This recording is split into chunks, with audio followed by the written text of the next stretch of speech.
하나님 말씀 나홈서 3장입니다. 나홈서 3장 1절에서 끝절까지 말씀 교독합니다. 1절 말씀 제가 먼저 받들어 봉독드립니다. 화 있을진저 피성이여 그 속에서는 계율과 강포가 가득하며 넉달이 떠나지 아니하는도다.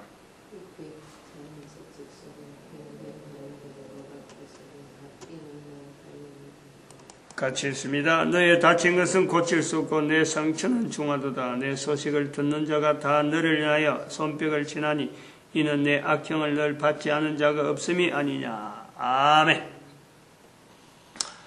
만군의 여호와의 말씀에 내가 내 대적이 되어 2장 13절 3장 5절에 동일한 똑같은 표현의 말씀이 나옵니다. 이 표현 2장 마지막 절과 3장 5절 사이에 나오는 만군의 여호와의 말씀에 내가 내 대적이 되어 하는 이 말씀 사이에 그 안에 양쪽에 그 만군의 여호와의 말씀에 내가 내 대적이 되어 2장 13절 3장 5절 이 안에 나오는 말씀 안에 나오는 말씀이 지금 화 있을진저 피성이여 악독과 계율과 강포가 가득하고 넉달이 떠나지 아니한다.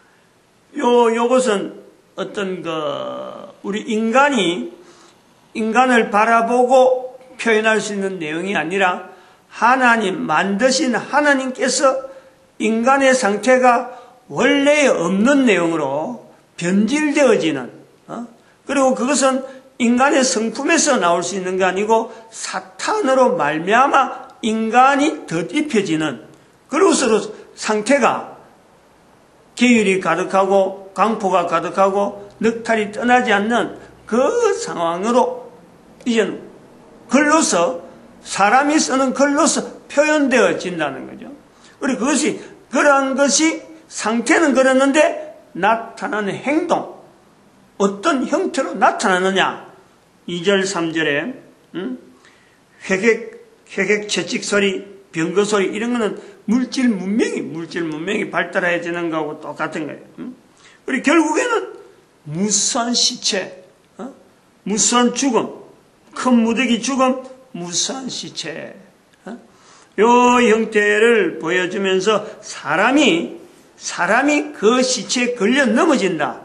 시체도 사람에서 나오는 게 시체고 사람도 결국은 아직 살아있다는 사람인데 시체 속에서 사람들이 어쩔 수 없이 살아가는 그 형태인 거예요.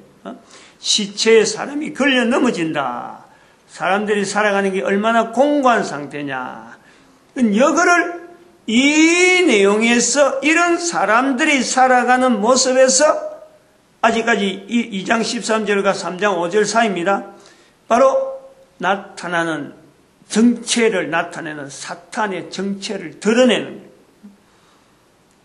4절에 보니까 마술의 주인된 아름다운 기생이 음행을 많이 함을 인하이라. 그가 그 음행으로 열국을 미혹하고 마술로 여러 족속을 미혹하느니라. 이 상황이 사탄의 등장, 사탄의 어떤 실제적인 존재의 어떤 내용으로 이렇게 글로서 표현해놨는 거죠. 그런데 사람들은 이 내용을 가지고 사탄의 모양이다, 사탄의 정체다, 사탄의 존재다 이 자체를 깨닫지 못한단 말이에요. 이 내용을 전체로 구조로 보면은 그래요. 2장 13절, 3장 5절 사이에 화 있을진저 피성이여 하는 형태로서 바로 인간들에게 이야기하는 인간들에게 이거를 3장 5절 같은 3장 4절 아리따운 기생이 음행을 많이 함을 인함이라 하는 이 표현을 바벨론에 지금 여기는 아직 바벨론이 나타나기 전에 아수르 시대니까 아수르 다음 바벨론이고 바벨론은 이스라엘 백성들이 포로로 잡혀가고 난 뒤에 바벨론이 나오고 그래서 바벨론에서 에스겔서나 다니엘서에 이러한 표현하고 연결되어서 나중에 신약시에 계시록으로 일반적으로 그래 보는 거예요. 계시록에 있는 17장에 나타나는 음녀라든지 그 다음에 큰 성 바벨론이여 무너졌다 하는 그 내용들이 대부분이 그러한 계시록의 그 구조를 예수님 오시고 난 뒤에 기록된 계시록의 내용을 대부분의 사람들이 신학교에서 가르치는 것은 그래요. 흐름 자체를 그것을 다니엘서에서부터 넘어왔다, 에스겔서에서 넘어왔다 이렇게 연결한단 말이에요. 시대적으로. 그래 그거를 우리가 시간을 더 땡겨야 돼요. 더 앞으로 보내야 돼요. 아수르 시대 때부터 벌써 이런 표현이 나온다. 이 내용 나훔서 3장 4절에 있는 이 표현이 계시록에 있는 표현하고 똑같다. 계시록 17장에 있는 내용이라든지 그 다음에 다니엘서나 에스겔서에 나오는 어떤 마지막 때라고 할 수 있나 그런 어떤 참 사람의 힘이 아닌 큰 어떤 힘으로 해서 변화되어 가는 그 내용을 나타낼 때 마지막에 등장하는 어떤 열국을 파괴하는 파멸시키는 그 모습에서 우리가 이 음녀를 보는데 그 음녀 자체의 시작이 되어지는 과정을 보면은 바벨론을 겨냥하는 게 아니라는 거지. 바벨론만을 겨냥하는 건 아니라는 거예요. 즉 실제적인 어떤 형체적인 지금 현재 우리가 같이 존재하고 있는 바벨론을 겨냥하는 게 아니다. 바벨론보다 앞서서 아수르가 있었다. 지금 요 이야기예요. 아수르가 있었고 아수르 이전에도 있어요. 아수르 이전에도. 그거는 아수르라는 강대국이 형성되어지는 이런 그 구조는 전쟁 무기가 발달하니까 그런 거예요. 특히 철기 문화가 발달하면서 한 나라가 다른 나라를 이렇게 크게 이렇게 통치할 수 있는 그런 어떤 통치할 수 있는 제도가 그다음에 그런 시스템이 그런 여러 가지가 발달하니까 이게 가능성이 나오는 거예요. 그럼 그전에는 어떻게 여기 음녀의 모습이 나오느냐? 이스라엘의 성경에 나오는 여러 내용에서 산당을 지어서 산당 속에서 나오는 여러 가지 가나안 족속들에 나타나는 수많은 그 음행들, 그거를 성경을 통해서 우리에게 보여주는 하나의 음녀의 행적의 흐름을 보여주는 거예요. 바벨론에 가서 비로소 계시록을 연결하는 게 아니라 나홈서에서 나오는 이 아수르를 연결하고 아수르 이전에 벌써부터 이스라엘의 편만에 있는 음녀의 형태를 이미 다들 이스라엘 백성들이 다 받아들이는 거예요. 아, 저런 거다 하고 문화적인 받아들이고 그거를 나중에 나홈서에 넣는데 실제로 되어지는 현장, 문화적인 여러 가지 형성이 되어질 때하고 글로서 남을 때는요, 이 시간적으로 상당하게 적어도 100년, 200년 이상이 지나야 이런 표현이 나온다. 이걸 염두에 둬야 돼요. 그러면은 이 음녀를 통해서 이스라엘 백성들의 삶 속에서 어떤 구별되어지는 표현을 하려고 하는 이런 요소는 결국에는 하나님이 보시는 인간들의 살아가는 삶을 통해서 하나님께서 지금 모든 인간들에게 보여주는 그 어떤 실상이지 이스라엘에게만 제한되는지 성경에만 제한되는 국한되는 내용이 아니고 모든 인류가 이제 이걸 펼쳐서 바로 지금 우리 시대, 나의 시대, 내 문제로 받아들이도록 하나님은 원하고 계신다는 거예요. 이것을 예수님 오셔서 예수님이 사탄의 정체를 드러내기 전에는 이 내용을 알 수가 없었어요. 사람들이 그런 거예요. 정체를 드러내고 난 뒤에야 비로소 사탄으로 말미암아 계율과 강포라고 하는 이 단어가 인간들에게 적용되어지는, 접목되어지는 그 내용이 어떤지를 우리는 짐작을 하는 거죠. 짐작을 한다는 자체가 내 개인에서 나타나는 어쩔 수 없는, 사도 바울도 이런 표현을 하잖아요. 화로다 나야. 화로다 나야. 이사야에게 나타났던 이스라엘 백성들에 나타난 화로도 나여, 마찬가지 사도 바울도 화로도 나여, 화 있을진저 피성이여, 화 있을진저 서기관들아 바리새인들아. 화라고 하는 이 개념이 자기가 바로 하나님 앞에서 인간이 살아가는 모든 인간들이 다 이런 표현을 할 수 있다. 그것은 바로 화라고 하는 것은 하나님 앞에서의 대적의 자리에 만군의 여호와의 말씀에 내가 내 대적이 되어야 하는 이 구조에서 내가 하나님 앞에서의 대적의 자리에 있었다. 어떤 상태로? 당연히 그냥 광야에 그냥 벌거벗고 있는 내용이 아니라 바로 내 모양이 하나님이 만드신 분명한 하나님의 형상, 하나님의 모양이 있음에도 불구하고 내 모양이, 내 형태가, 내 현재 지금 실존이 사람을 공격하는 사탄의 편에서 내가 살아가는 거예요. 이 구조가 여기서 아주 중요한 요소를 우리가 찾아내야 돼요. 이거는 일반적인 내용으로 이야기가 여기까지는 다 올 수 있는데, 여기서 아주 중요한 요소에서 헬라 문화에 대해서 우리가 기급을 해야 될 내용 하나가, 이거는 신학교가 아주 기급해야 되는 거예요. 목사들이 기급을 해야 되는 거예요. 사람이라고 하는 사람의 존재는 중요한 어떤 두 가지 어떤 갈래가 있어요. 하나는 뭐냐면, 처음 만들어졌을 때하고 지금하고 능력, 이 개인이 가지고 있는, 아담에게 있는 능력 자체가 변화되는 게 아닙니다.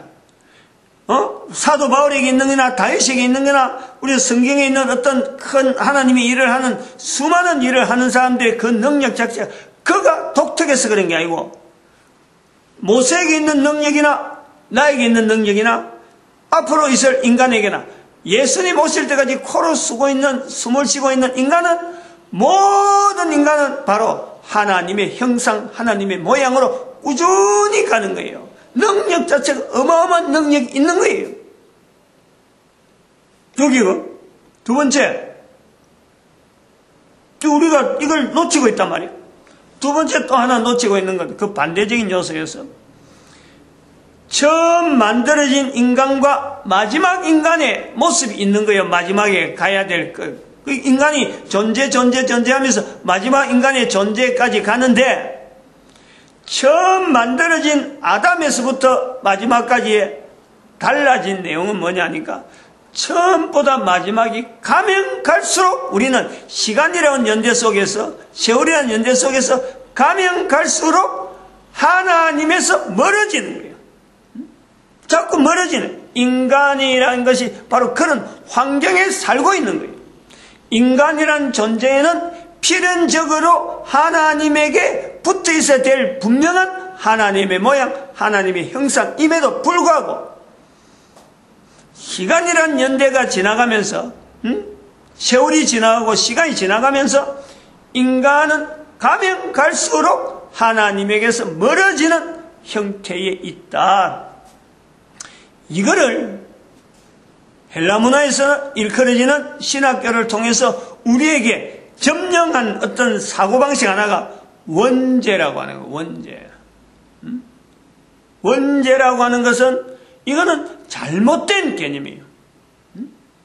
원죄를 지금까지 제가 아침 시간에 원죄를 풀어서 몇몇 이야기를 쭉 해오는데, 원죄라는 표현은 사탄의 정체를 이걸 인정하지 않고 그냥 개인으로 머릿속에, 개인이 머릿속에서 사탄을 배제하면서 사탄의 정체를 드러난 예수님의 사역 자체는 전혀 무시해버리고 사람의 머릿속에서 이성적으로 죄 짓는 인간에 대한 모습을 설명하는 거예요. 이것이 신학교의 기초가 되어 있어요. 원죄를 나타내지 아니하고 원죄를 기본으로 하지 않고는 신학이 구성이 안 됩니다. 그 죄를 원래의 죄락하는 그 죄를, 즉 아담이 지은 죄, 이렇게 해서 원죄, 그것이 사람이 또 애 낳고 하면서 나에게 죄가 증가되어졌다. 죄의 증가를 통해서 이게 원죄를 이야기하는 거예요.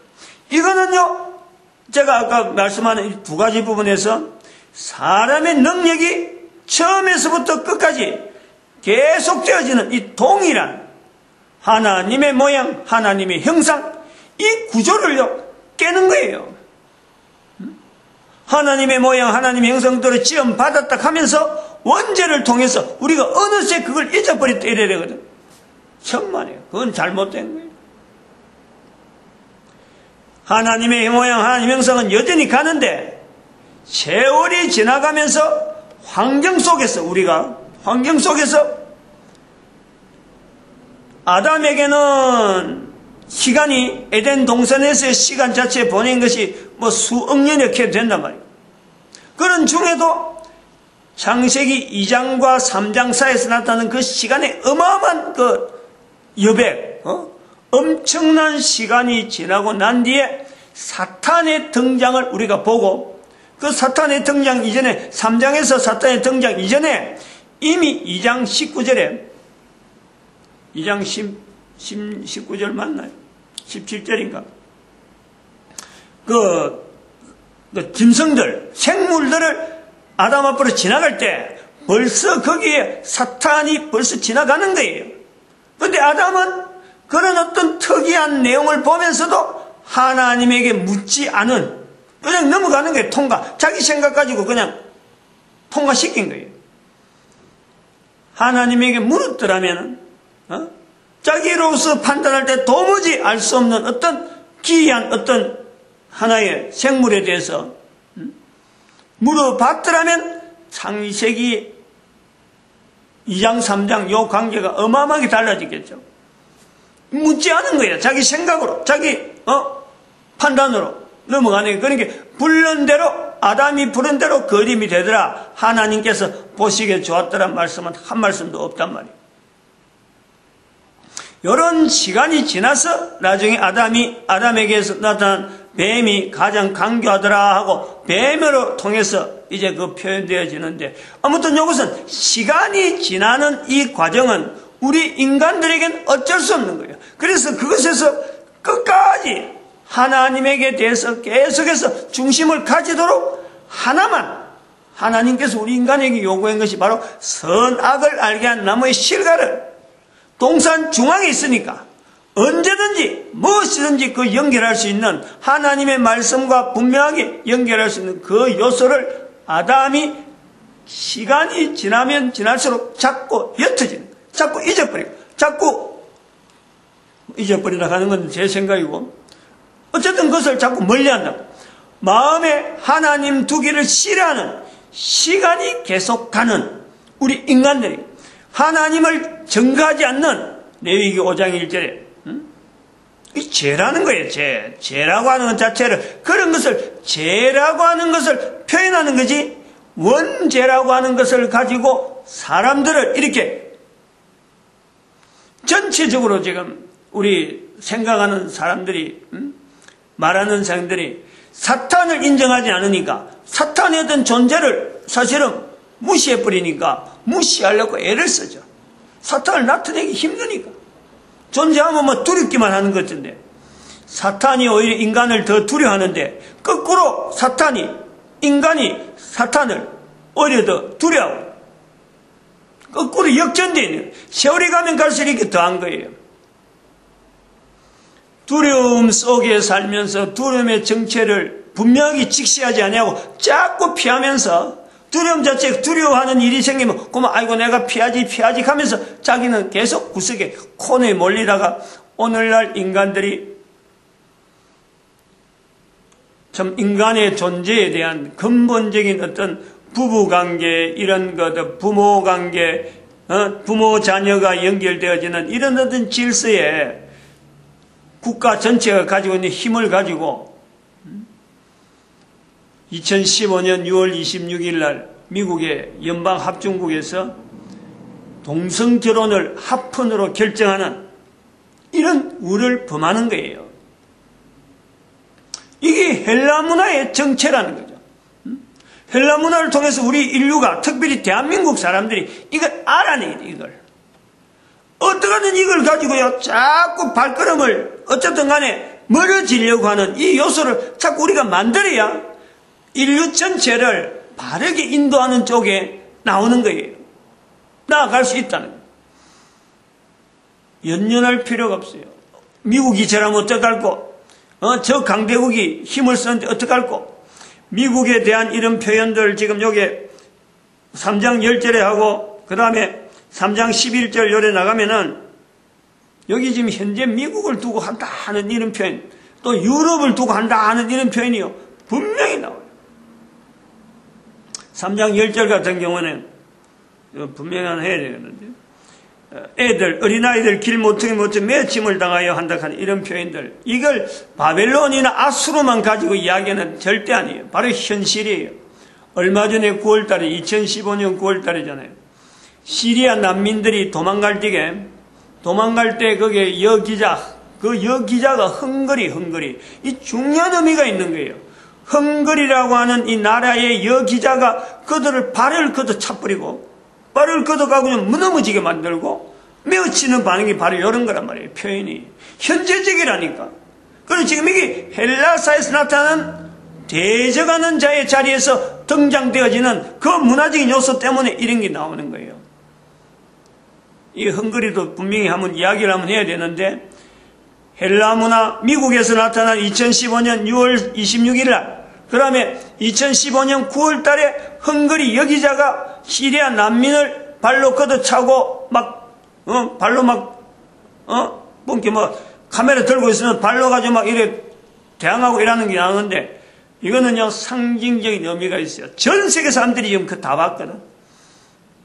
미국에서 한 거는 발표, 미국에서 어떤 강대국에서 헬라 문화에서 어떤 발표, 헝거리 여기자가 나타나는 이 모습은 분명한 모든 사람들이 눈으로 보이죠.